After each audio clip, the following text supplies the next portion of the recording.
Hello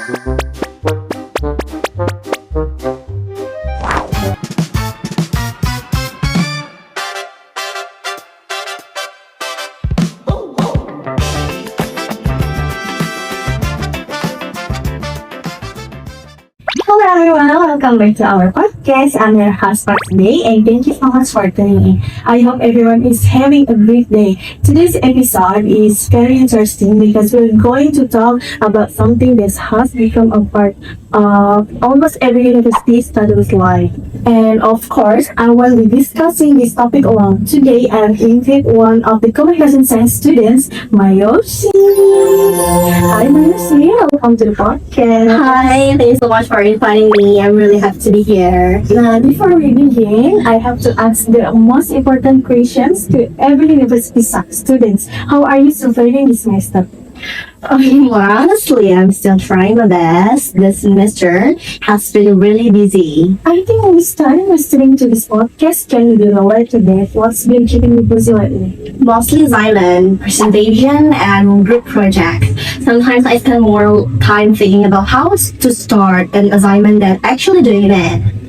That sounds very relatable. So when you stop, what the first things you do? Okay, I'll be honest. Usually I open AI. I had a feeling you were going to say that. And that brings us to today's topic. So, artificial intelligence or AI be permitted in academic activities? So, Mayoshi, let's start with your opinion. Do you think AI should be allowed on campus? Yes, I think AI should be permitted, but students should use it responsibly. Why do you think so?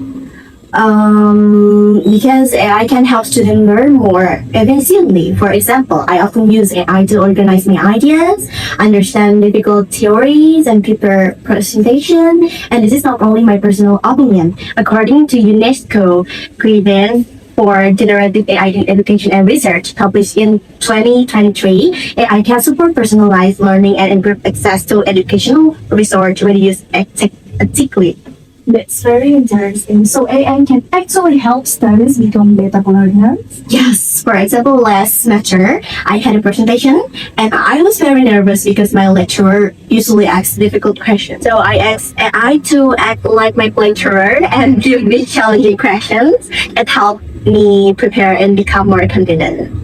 That's actually a very creative way to use AI. Since you're a communication science student, do you think AI is especially useful for your major? Absolutely, communication science students work with creativity all the time. We create campaigns, social media content, presentation, public relations project, and even concept. Sometimes when I run out of ideas, I use AI as a brainstorming partner. I like the term brainstorming partner. Yes, AI helped me explore different perspectives, but I still have to develop the final ideas myself.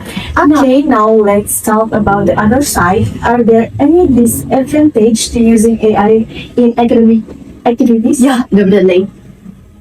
What contribute to the most? I think the biggest problem is that students may become too dependent on AI. Some students use AI to do almost everything and they stop thinking critically.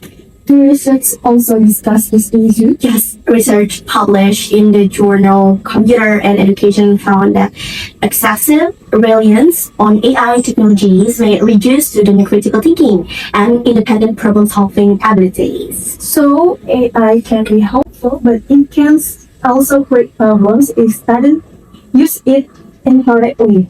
Exactly. AI should help students think, not think for them.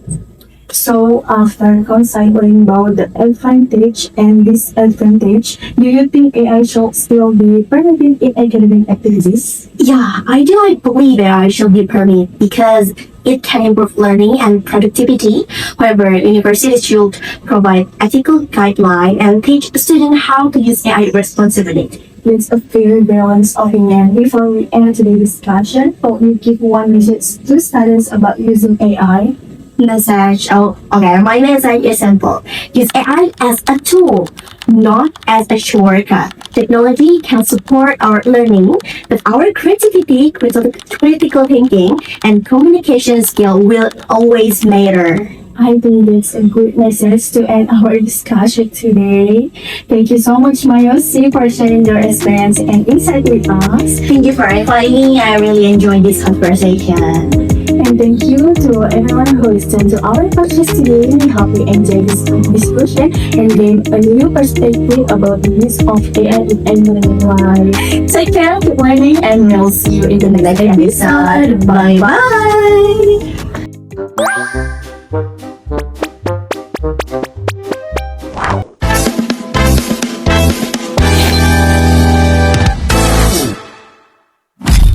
Hi everyone, welcome back to Speak Up, the perfect place to chat about college life, student struggles, and everything in between. I'm your host, Hachi, and today is super special because I've got someone in the studio who is low-key always busy, but I finally managed to drag her here. Please welcome Dina. Hi, Ashi. How you doing? Please stop. I'm not that busy. But everyone, finally, after months of planning, I'm actually sitting here. I'm so happy. No kidding, matching our schedule was literally a nightmare. Dean, anyway, how's life? What have you been up to lately? Spill the tea. Honestly, I'm doing great. Just the usual standard student life. Currently drowning in assignment, organizational stuff, and preparing for every project. It gets a bit exhausting, but hey, we gotta stay strong and keep pushing toward trying. Big word. Honestly, by the way, I saw for your Instagram story yesterday. You were reading this message journal or textbooks, and wait, it was entirely in English, wasn't it? I low-key got a brain freeze just looking at it. Oh, that one, yeah. You called me. That's one my reference for this week assignment. No choice. I just had to power through it. I'm not gonna lie, it was pretty overwhelming at first. Right? I saw that and immediately thought, is Dina doing okay? Because honestly, for that reading a thick journal like that, sometimes just seeing a random English term on a lecturer's presentation is like makes my mind go blank. Have you always been this comfortable with English? Or is it just because college forced you to? That's actually a good question. To be honest, I used to be super lazy about it back in high school. But since starting university, I've realized that English isn't just about looking cool or flexing anymore. It's an essential skill that is absolutely crucial for us as students. Exactly, that is to this part because a lot of my friends feel like, hey, we're studying in Indonesia and we're not even English major, so why bother? What do you say to that then? Break it down for us. It matters so much, honestly. For example, let's talk about the most basic thing, our source of learning, think about it, Dochi. So let's research international journals and up-to-date textbooks are almost always written in English. If we constantly wait for the translate versions, the story might already be outdated and irrelevant by the time we read them. That's so true. So if you want our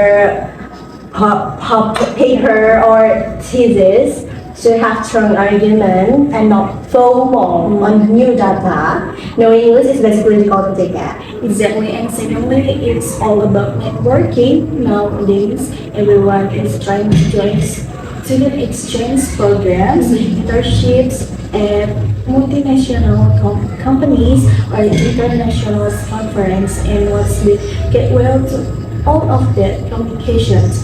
Now, you need English to understand what people are saying and to deliver your own ideas without stuttering.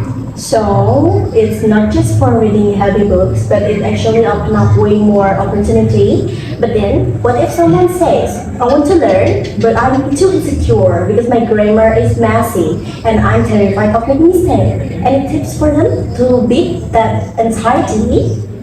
The number one is don't be afraid to make mistakes. In college, especially during class discussions, people care about your ideas and your courage to speak up. Don't worry about the grammar.